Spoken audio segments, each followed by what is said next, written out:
Hello दोस्तों, नमस्कार। मैं रणवीर कुमार, RS ब्लॉग 986 में आपका स्वागत है। मैं आज आ चुका हूं मचान संगठन के संस्थापक श्री कुणाल हुसैन जी के पास, क्योंकि ये जो संस्था चलाते हैं वो एक सामाजिक संस्था है और सामाजिक जो भी कमियां होती है उसको दूर करने के लिए लगातार प्रयासरत हैं।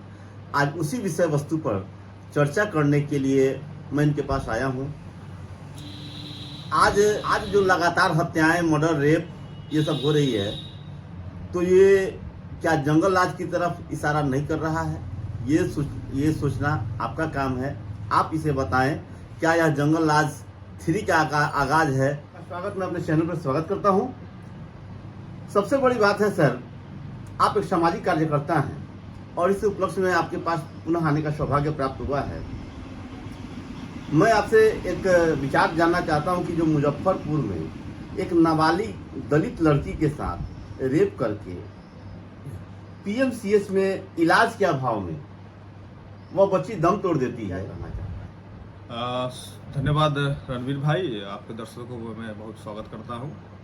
और जैसल में बिहार कभी जंगल राज से उभरा ही नहीं, वो शुरू से ही जंगल राज के गर्द में रहा है।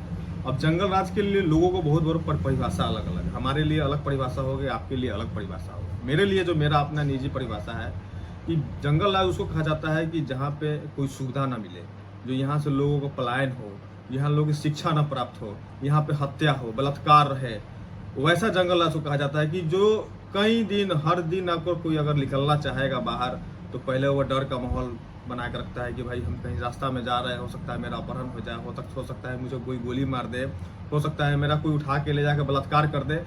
तो ये बिहार में शुरू से ही हम देखते हैं, जब से मेरा होश हम संभाले हैं और आज तक हम देखते आए हुए हैं कि पेपर का अखबार निकाल लीजिए, न्यूज़ का फीडिंग निकाल लीजिए, या फिर किसी सोशल मीडिया पे चले जाइए, 10 खबर में से 5 खबर बिहार का रहती है। और बिहार में हत्या, बलात्कार, डकैती, चोरी, इसको वो मार दिया, उसको वो फंसा दिया, मतलब 20 किस्म का आपको वहाँ पर कहानियाँ मिल जाएगी। तो ये जंगल राज शुरू से रहा है और अभी भी है।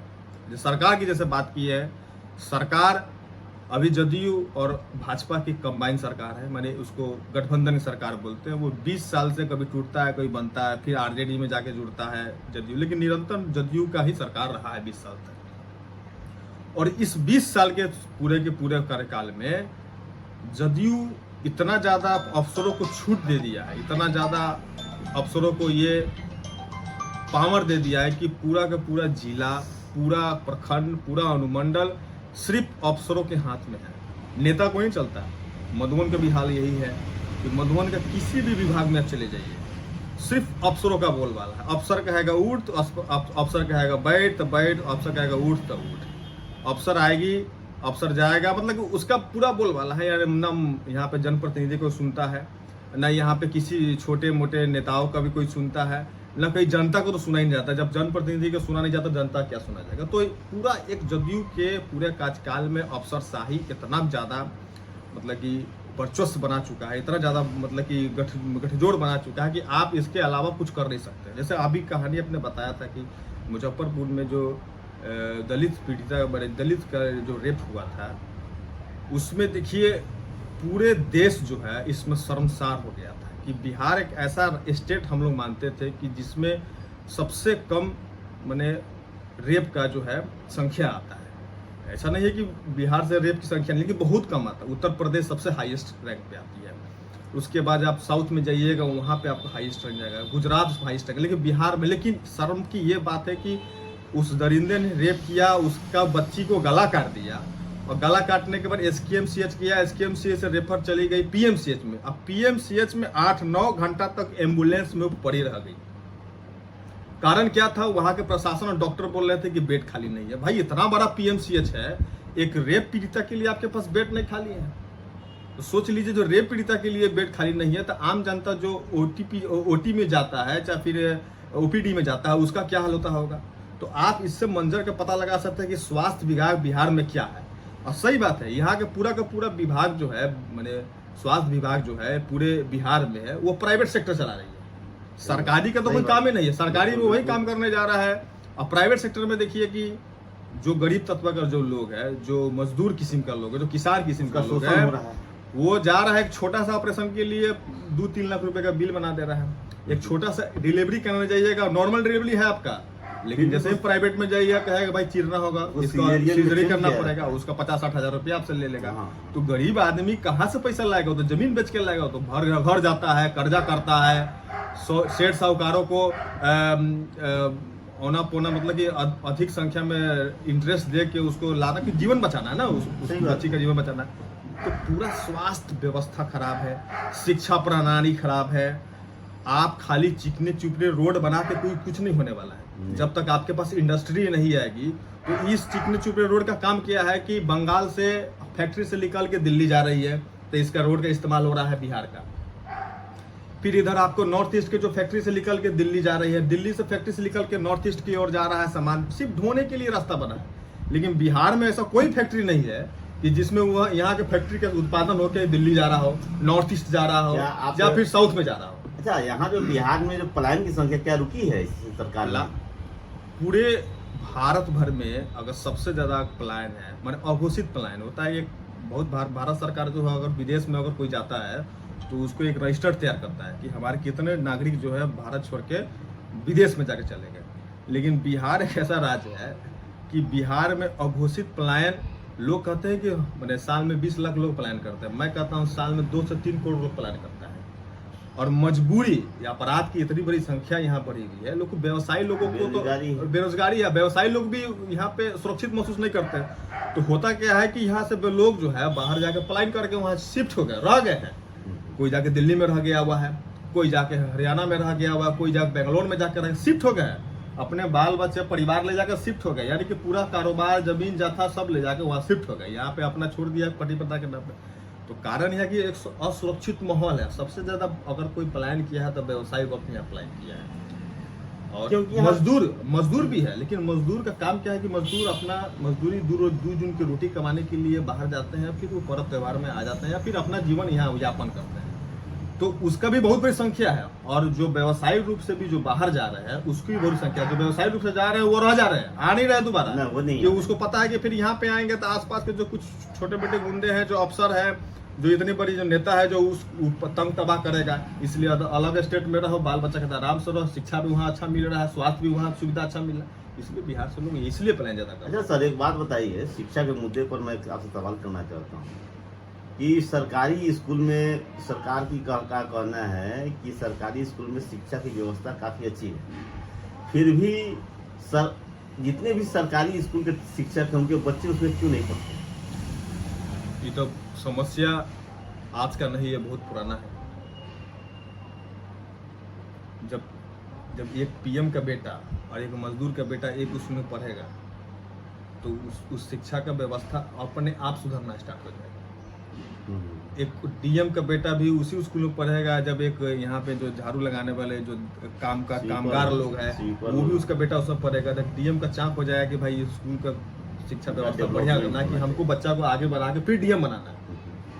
तो यहाँ तक डीएम का बेटा पीएम के बेटा तो पढ़ रहा है प्राइवेट स्कूल में, बड़े बड़े आप सब यहाँ बिहार में नहीं, वो सब बाहर भेज देते हैं, देहरादून साइड में लोग भेज देते हैं बाहर पढ़ने के लिए। और यहाँ की जो प्राइवेट सुविधा है, जो प्राइवेट स्कूल है, तो वो भी लचर है, कॉपी कलम किताब पे नाम पे आपसे। और शिक्षा व्यवस्था यहाँ पे आपको पता है कि प्राइवेट जो सेक्टर बिहार में है वो भी लचर स्थिति में है, वो सिर्फ उगाही का जरिया है, आपके ड्रेस के नाम पे, आपके किताब के नाम पे, आपके एडमिशन के नाम पे, आपके माने 8 क्लास 9 क्लास में गए हैं तो फिर उसके नाम पे, मतलब अलग अलग तरीके से आपसे उगाई, बहुत तरह से पैसा कमाने का एक बिजनेस का जरिया है पढ़ाई का। और शिक्षक थोड़ा भी अनमेच्योर, उसको कहते हैं कि अनट्रेंड, 3000-4000 तो शिक्षक को बुला के पढ़वाना, जो मैट्रिक इंटर पास है और बिहार बोर्ड से पास है। आप समझ ही रहे हैं कि बिहार बोर्ड से मैट्रिक इंटर और ग्रेजुएशन और मास्टर किया हुआ लोग कैसा होगा, क्या है उसका स्तर सीबीएसई के चाहे अदर चीज को भी मिला लिया, अदर स्टेट के मिला लीजिएगा तो 8वां 9वां के बराबर। अगर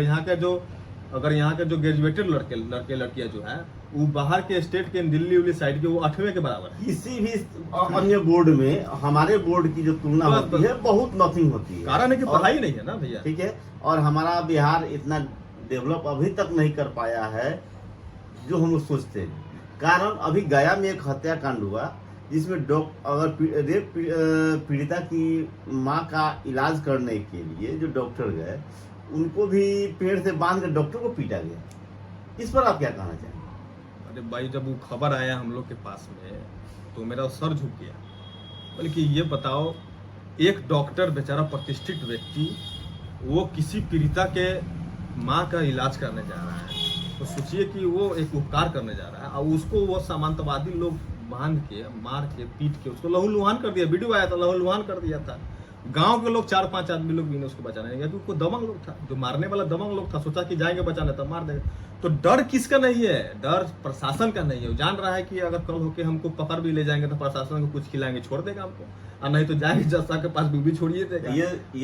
ये बताता है कि बिहार में प्रशासनिक व्यवस्था कितनी लचर है। और इस प्रशासन की व्यवस्था को, लचर को खत्म करना है तो सरकार बदलनी पड़ेगी। ये जो 20 साल की जो भाजपा, जदयू आरजेडी की सरकार जो गठबंधन में रहा है, इतना ज्यादा निकम्मा हो गया है, जो होते हैं ना बहरो, वो बहरा हो गया हुआ है, किसी का नहीं सुनता है। अगर हम कह रहे हैं कि अगर फिर से वो सत्ता में अगर आती है तो आप समझ लीजिए कि आपका जो पत्रकार आप है ना, आप पत्रकार में अगर सवाल खड़ा कीजिएगा तो सबसे पहले आप पे FIR होगा, आपको जेल भेज दिया जाएगा।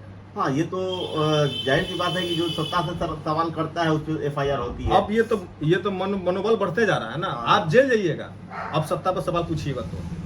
अभी जो मुजफ्फरपुर साहिबगंज विधानसभा में जो मैंने अभी पर्यटन मंत्री राजू सिंह हैं और स्वर्ण व्यवसायी प्रदीप शाह की गोली मारकर हत्या की गई, कारण यही है ना कि क्या मैंने सब क्या दर्शाता है कि व्यवसायी वर्गों में हत्या, लूट, रंगदारी, दूरा दरवाजा पे आप पे गाली गलौज करना, ये दबंगों का सबसे पहले आज के नहीं 2500-3000 साल से होते हुए आ रहा है। और व्यवसायी लोग जानते हैं कि कितना नरम होते हैं। वो सिर्फ अपनी रोजी रोटी के लिए, अपने बाल बच्चा के लिए कमाने का हाल जानते हैं। उससे कुछ राजनीति से मतलब नहीं, किसी बारी से मतलब नहीं। वैसे व्यवसायी लोगों को ये लोग क्या करता है, दबंग लोग टारगेट करता है, पैसा का एक्सट्रॉक्शन करता है, और जब नहीं देता है तो उसको गोली मार देता है। ये तो नियम है, पूरा का पूरा नियम है। और हमने देखा है, मैंने भी झेला है इस चीज को, मैंने भी झेला है। लेकिन जानता है कि कुणाल भूषण जो है कि व्यवसायी वर्ग से आता है, लेकिन ये दबने वाला, पीछे हटने वाला नहीं है, तो हमने माकूल जवाब दिया। लेकिन मंडराता भी है, ऐसा नहीं है कि जो हत्या का जो कांड है हम लोग को भी मंडराता है। लेकिन यही जो कारण है कि बिहार से जो व्यवसायी वर्ग लोग बाहर भाग रहे हैं, कारण है कि भाई ये 10 रुपए कमाने के लिए बिहार में बैठे हैं, ये गोली खाने के लिए बिहार में बैठे हैं। इससे भी चल जाओ वहां से।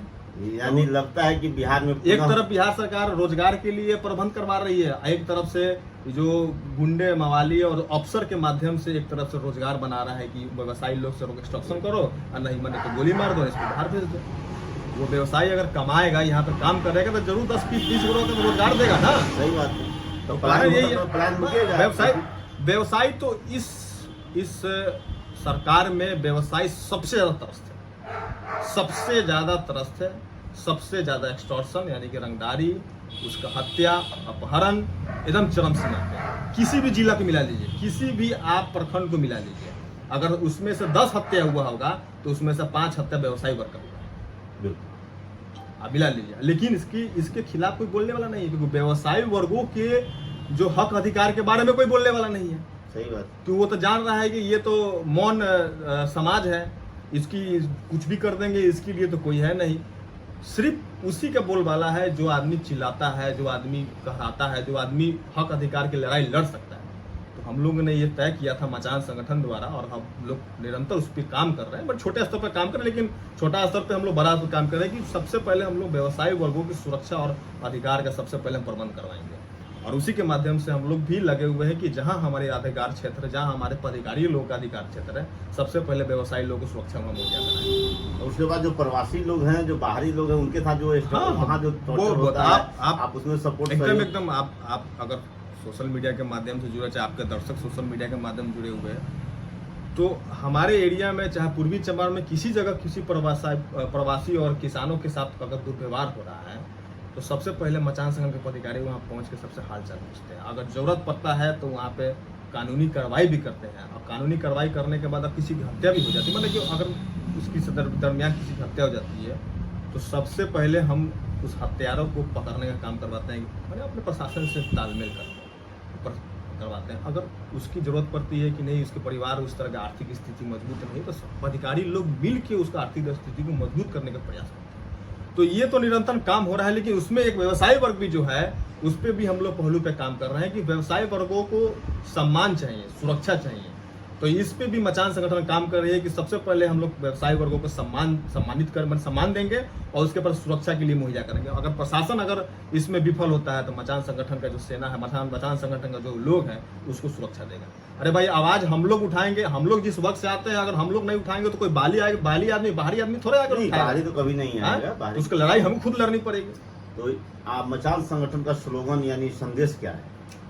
भाई, मचान संगठन का स्लोगन और संदेश यही है कि हम आपके कल्याण के लिए काम करते हैं, आपका सहयोग के लिए काम करते हैं, आपके साथ तालमेल करके काम करते हैं कि भाई आपका ही कल्याण हो, साथ साथ सभी समाज का, सभी समुदाय का, सभी वर्गों का, समाज को लेकर चलने का काम मचान संगठन करता है। पूरा सबका सम्मान, सबका विकास, सबका साथ, यानी हम सबको लेकर चलते हैं संविधान के अंतर्गत, यानी संविधान की रक्षा करते हुए हम लोग अपने जो अधिकार क्षेत्र है हम उस पर हम लोग काम करते हैं और सहयोग, एक दूसरे के सहयोग की भावना है, यह सर का कहना है। और काफी हमारा समाज, हमारे संगठन का जो है मचान संगठन का आइडल भी बाबा साहब भीमराव अम्बेडकर और शहीद आजम भगत सिंह। तो हमने बाबा साहब भीमराव और शहीद आजम भगत सिंह आइडल क्यों बनाया? कि सबसे पहले हम रास्ता अपनाएंगे बाबा साहब भीमराव अम्बेडकर का संविधान का रास्ता। अगर इस रास्ते से हमको अगर सफलता मिल रही है, हमको न्याय मिल रहा है, हमको सुरक्षा मिल रहा है, तो हम यही रास्ता अपनाएंगे। अगर बाबा साहब भीमराव अम्बेडकर के रास्ते पे, क्योंकि वो जो संविधान के रक्षक लोग वही बैठे हुए हैं, आप समझ रहे हैं कि कौन बैठा हुआ है। अगर वो इसमें रास्ता में हमको अड़चन लगा, तब अंतिम शस्त्र मेरे पास है भगत सिंह का। और आप समझ रहे हैं कि भगत सिंह का रास्ता कैसा होता है। तो ये है, हमने अभी भी मचान संगठन के माध्यम से हम बाबा साहब भीमराव अम्बेडकर के हम अनुयायी हैं। उनका एक एक जो है दिया हुआ, हम लोग के जीवन में जो सफलता है उन्हीं का दिया हुआ है, तो उन्हीं के माध्यम से रास्ते पे जा रहा है। लेकिन इसका सुरक्षा वैसे आदमी के हाथ में है जो आदमी नहीं चाहता है कि भारत में बाबा साहब भीमराव अम्बेडकर संविधान चले, और वो निरंतर हमेशा कुछ न कुछ हथकंडा अपना के उस पर प्रहार किया जा रहा है। अगर देख लेंगे कि अगर ये स्थिति गड़बड़ाई तो हम लोग अंतिम क्या है, भगत सिंह का रास्ता अपनाएंगे। मेरे कोई उपाय नहीं है। और जब अंग्रेजों से लड़ाई हुई थी तो भगत सिंह ने लास्ट में यही काम किया था, माना लोगों को देश छोड़ना। भगत सिंह का भी स्लोगन था कि मैं नास्तिक क्यों हूँ, उनकी पुस्तक आई है मैं नास्तिक क्यों हूँ। ये काफी अच्छी पुस्तक है और सबको लगभग पढ़ना चाहिए, क्योंकि शिक्षा ही इसका विकास हो सकता है। शिक्षा के माध्यम से ही हम सबका उद्धार, कल्याण, विकास हो सकता है। बहुत अच्छा लगा सर का ये आज का स्पीच सुन के। सर ने काफी अच्छे संदेश दिए और इस बिहार की इस स्थिति पर काफी अच्छी चर्चा हुई। आपको कैसा लगा पुनः अपने लाइक कमेंट में जरूर बताएं, ताकि हम इसी तरह का मोटिवेशनल वीडियोस या यहाँ के जो लोकल नेता पदाधिकारी लोग हैं उनसे मिलें और उनकी बातों को आप तक पहुँचाने का काम करें। तब तक के लिए धन्यवाद, नमस्कार।